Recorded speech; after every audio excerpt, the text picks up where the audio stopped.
Members, अब देखो next week में बहुत सारे इवेंट्स है जो मार्केट को वॉलेटाइल करवा सकती है, स्पेशली यूएस के जीडीपी का डेटा और यूके की इंटरेस्ट रेट।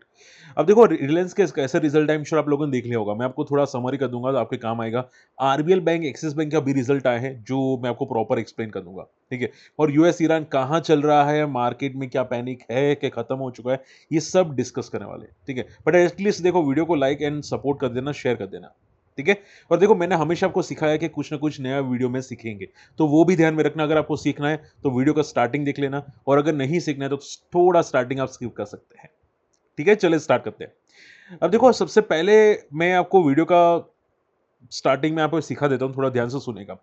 देखो ये कंपनी का चार्ट है, ठीक है, डेली चार्ट है, ध्यान से सुनना क्योंकि इंपॉर्टेंट है। कोई एक स्टॉक है जो आप देखोगे डेली चार्ट में लगातार फॉल कर रहा है, आप यहां पे देख सकते हैं, ठीक है। अब यहां पे एक सडनली स्पाइक आया, वही कोई भी रैंडमली न्यूज आ गई होगी, या फिर कोई रैंडम आप ये समझो बड़े वॉल्यूम्स आ जाते हैं और स्टॉक्स में स्पाइक्स आ जाते हैं, ठीक है। यहाँ पे तगड़े स्पाइक्स आते हैं 2 दिन, विच इज अराउंड मान लो कि 20-20% की मोमेंटम आ जाती है, और दूसरे दिन 5-6% की मोमेंटम आती है। क्वेश्चन ये आता है कि सर क्या यहाँ पे एवरेज पॉसिबल होता है? देखो अगर जनरल पर्सपेक्टिव बोले तो मैं ना बोलूंगा कि भाई पॉसिबल नहीं होता। क्यों? क्योंकि ये स्टॉक एक फॉलिंग ट्रेंड में है, और फॉलिंग ट्रेंड में जब स्टॉक होता है ना, डेली चार्ट पे बात कर रहा हूं, डेली चार्ट ध्यान से सुनो, तो एक पुलबैक्स आते हैं, वो फेक पुलबैक होते हैं, फिर वापस फॉल आता है, वापस फॉल करता है, वापस एक पुलबैक आता है, वापस फॉल आता है। देखो यहाँ पे ये फॉल था, फिर पुलबैक आया, फॉल, वापस पुलबैक, वापस फॉल, फिर यहाँ पे देखो कि छोटा सा पुलबैक, फिर फॉल, फिर पुलबैक, फिर फॉल, फिर पुलबैक, दिख रहे हैं यहाँ पे, ठीक है। ये एक एक कैंडल एक एक दिन की है, तो पुलबैक्स कितने आ रहे हैं, बट लगातार ये बंदा फॉल कर रहा है। अब बहुत से लोग पता है क्या करते हैं, जहां पे लगातार फॉल आते हैं वहां पे पुलबैक पे क्वेश्चन आ जाते हैं कि सर क्या एवरेज करें, ठीक है। तो इसका सिंपल आंसर होता है कि जब तक स्टॉक स्टेबल ना हो जाए तब तक एवरेज करना बेवकूफी है। एवरेज तभी होना चाहिए कि भाई मान लो आपने यहां पे कहीं पे एंट्री की और एक छोटा सा पुलबैक आया, आपकी एवरेज प्राइस आ गई, वहां पे निकलना हो तो, ठीक है। अब मान लो कोई ऑलरेडी 50% के लॉस में बैठा है, 5% का पुलबैक आया, तो उसमें एवरेज पॉसिबल नहीं होता। बात समझ में आ रही है? अगर आपका लॉस मान लो 10% है, 5% का पुलबैक आया, तो थोड़ा एवरेज करके 7-8% में निकल सकते हैं। आई बात समझ में? ये चीजें ध्यान में रखना, वरना ट्रैप होने के चांसेस बहुत होते हैं मार्केट में।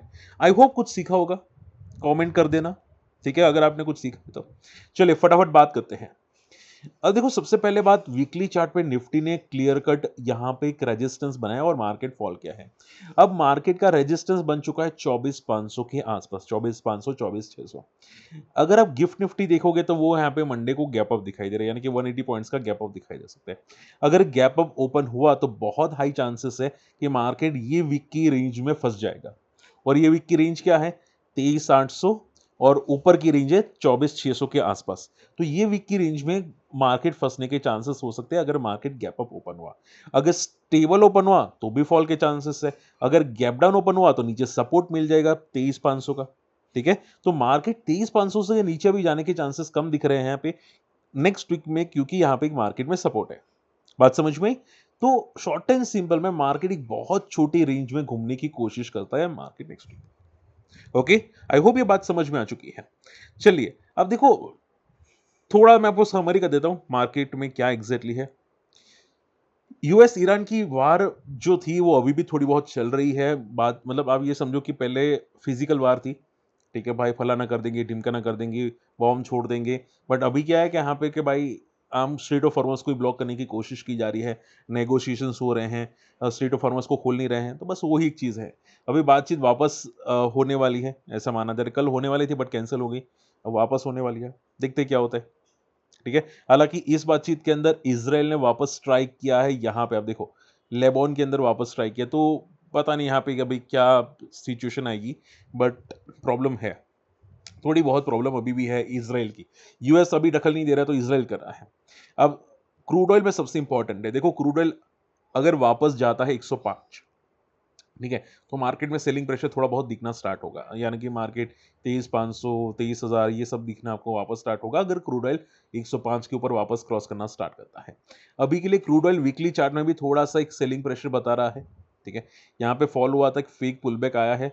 अब जब तक 110 के नीचे है तब तक तो ये फेक पुलबैक है, ठीक है, अगर 105 जाता है तो मार्केट में थोड़ा वॉलेटाइल आ सकता है और मार्केट में फॉल आ सकता है। जब तक मार्केट में क्रूड ऑयल अभी 100 के आसपास है, ठीक है, बट अगर इसके ऊपर जाता है पैनिक आएगा। अगर क्रूड ऑयल 90 85 आ जाता है तो मार्केट में वापस तेजी आना स्टार्ट हो सकती है। ठीक है, चलिए अब देखो एफआई ने अप्रैल मंथ के अंदर तगड़े आउटफ्लो किए हैं। ऐसा नहीं लग रहा है कि एफआई मार्केट में इंटरेस्टेड है। अब टैक्स इतना पागल कर चुका है एफआई को कि वो अब निकल चुके हैं यहाँ पे मार्केट से। ठीक है, और वो देखो बहुत से लोग बोलते हैं कि सर टैक्स का इशू नहीं है, इशू है वैल्यूएशंस का। देखो मार्केट में बहुत सारी कंपनीज है जो सस्ते वैल्यूएशंस पे ट्रेड करी है, लाइक चेन्नई पेट्रो 5 की पी के अंदर बंदा ट्रेड करा है। बीपीसीएल की अगर मैं बात करने जाऊँ यहाँ पे, वो भी 5 की पी के आसपास ट्रेड करी है। अनगिनत कंपनी है, ठीक है, तनला प्लेटफॉर्म्स, आप यहाँ पे देखो तनला प्लेटफॉर्म्स 12 की पी पे ट्रेड करी है। ये पी क्या बाजार में नहीं है, इससे कई गुना पी मार्केट में है। ठीक है, बट वैल्यूएशंस अभी भी काफी कंपनीज के अंदर है, बट एफआई इंटरेस्टेड नहीं है। एफआई मार्केट से निकल रहे हैं। आप देखोगे तनला के अंदर पहले 15% के एफआई थे, अब 7% रह चुके हैं। सो एफआई इंटरेस्टेड नहीं है। एनीवे, रिलायंस अगर वन शॉट आंसर करे सर रिजल्ट कैसे हैं, देखो रिजल्ट में प्रॉफिट डिक्लाइन है 13% का, रेवेन्यू बढ़ा है 13%। बट अगर मैं आपको बोलूं कि रिजल्ट ऑलरेडी एक्सपेक्टेड था इतना, तो क्या आप मानोगे? ठीक है, डेफिनेटली सभी को पता था। पता है क्यों? क्योंकि ये जो यूएस ईरान का चल रहा था ना, उसकी वजह से क्रूड ऑयल में काफी मोमेंटम ऑलरेडी आ चुकी थी। आप देखोगे मार्च मंथ में बहुत तेजी से मोमेंटम आई थी। ठीक है, ऑलरेडी एक्सपेक्टेड था कि भाई ऐसा ऐसा हो सकता है। कंपनी के अंदर सेलिंग प्रेशर बढ़ना स्टार्ट हो चुका था।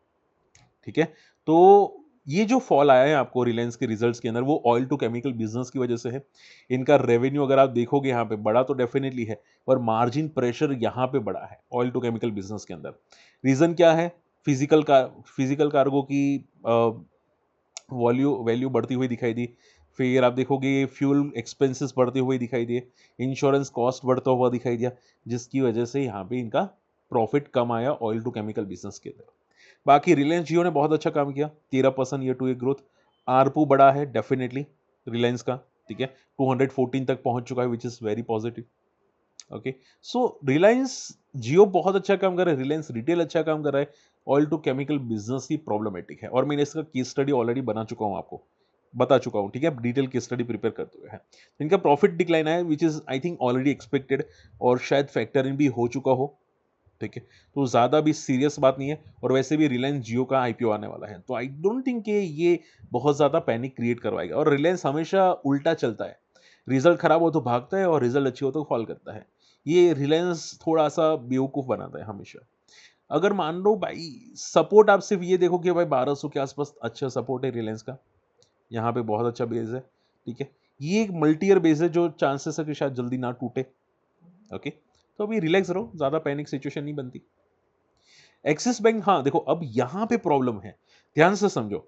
एक्सिस बैंक का प्रॉफिट डिक्लाइन आया है, जो पहले 71 बिलियन था अब 70 बिलियन आ चुका है। इनके प्रॉफिट में डिक्लाइन तगड़ा वाला आया है एक्सिस बैंक के अंदर, जो मुझे तो पसंद नहीं है, पता नहीं यहाँ पे, क्योंकि बहुत सारे बैंक से उसमें बहुत अच्छे प्रॉफिट्स आए थे, इसके एबिटा काफी डाउन आया है, तो ये डेफिनेटली थोड़ा वीक है एक्सिस बैंक के लिए। ओके, इवन अगर आरबीएल बैंक देखे, देखो ये आरबीएल बैंक का रिजल्ट है। आरबीएल बैंक में देखोगे इनकी प्रोविजंस देखो, जैसे यहाँ पे ये प्रोविजंस दिख रहे हैं 8 नंबर, सेक्शन 8। लास्ट ईयर के कंपेयर में प्रोविजन कम हुए, बट क्वार्टर टू क्वार्टर में प्रोविजंस इंक्रीज हुए हैं। हालांकि इनका प्रॉफिट डेफिनेटली बड़ा है, ऑल टाइम हाई पे है, और इनका नेट प्रॉफिट भी ऑल टाइम हाई पे है, बट इनके प्रोविजंस डेफिनेटली बड़े हैं।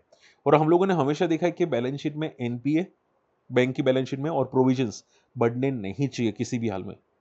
ठीक है, ये हमेशा बैंक को ले डूबती है, तो ये सबसे इंपॉर्टेंट चीजें हैं। अब इसका रिएक्शन देखते हैं क्या आएगा।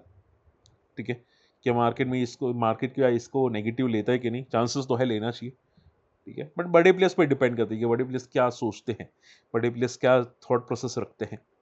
इसका एक बहुत अच्छा बेस था बस 200 का, और रेजिस्टेंस था 300 का, जिसने पिछली बार ब्रेक कर दिया था। अगर ये 300 के ऊपर सस्टेन करता है, जस्ट एग्जांपल, तो फिर यहाँ पे अगला रेजिस्टेंस बनेगा विच इज 400 से लेके 500 का। तब तक तो देखो बैंक में वॉलेटिलिटी रहने वाली है, प्रोविजंस हल्के से बढ़े, ऐसा नहीं कि पैनिक सिचुएशन है, हल्के से बढ़े, तो ओवर ओवर थिंकिंग तो नहीं होनी चाहिए। हाँ, छोटा मोटा रिएक्शन हो, but I don't think over think होना चाहिए। ठीक है, चलिए आई होप ये चीजें समझ में आई है। सो मैं अगर वन शॉट आंसर करूं, मुझे रिजल्ट्स, सभी रिजल्ट्स में हल्के हल्के से प्रॉब्लम दिखे, कोई ज़्यादा इतना मेजर नहीं कि पैनिक होना चाहिए। ठीक है, तनला प्लेटफॉर्म के भी रिजल्ट अच्छे हैं और इसका भी रिएक्शन देख सकते हैं मंडे को, देखते क्या होता है। EBITDA 17% बढ़ा है और नेट प्रॉफिट 14% बढ़ा है। देखो तनला सबसे फेयर वैल्यू पे दिखाई दे रहा है इसकी। अगर आप देखोगे ग्रोथ इस बंदे में बहुत आ रही है, बट सबसे तगड़ा पीटा यही है, तनला ही पीटा है सबसे ज़्यादा। 480 का बहुत तेज़ी से बेस है इसका, और इसकी जो ट्रेड रेंज है वो यहाँ पे अराउंड बनती है 800 के ऊपर। जैसे ये 800 को ब्रेक करता है, ये फिर 1200 और अगला 1800 यहाँ पे एक रेंज दिख सकती है। सो ये एक ऐसा लग रहा है कि बेस बना चुका है अब यहाँ पे, ठीक है? तनला बहुत अच्छा बेस बना चुका है। तो देखते हैं यहाँ पे इसका रिएक्शन क्या, रिजल्ट कोई पॉजिटिव लेते हैं कि नहीं वो देखेंगे हम लोग। ओके, हाँ, नेक्स्ट वीक में क्या-क्या इवेंट है ध्यान से सुनो। नेक्स्ट वीक में बहुत सारे रिजल्ट्स आ रहे हैं, बट सबसे मेन इवेंट है यूके की इंटरेस्ट रेट जो गुरुवार को आने वाले हैं। माना जा रहा है यहाँ पे कि रेट चेंज कोई भी नहीं होगा। ठीक है, देखते हैं यहाँ पे कि क्या होता है, बट रेट चेंज तो अभी नहीं होगा। इसके अलावा यूएस के जीडीपी का ग्रोथ और यूएस की इनिशियल जॉबलेस क्लेम्स आते हैं।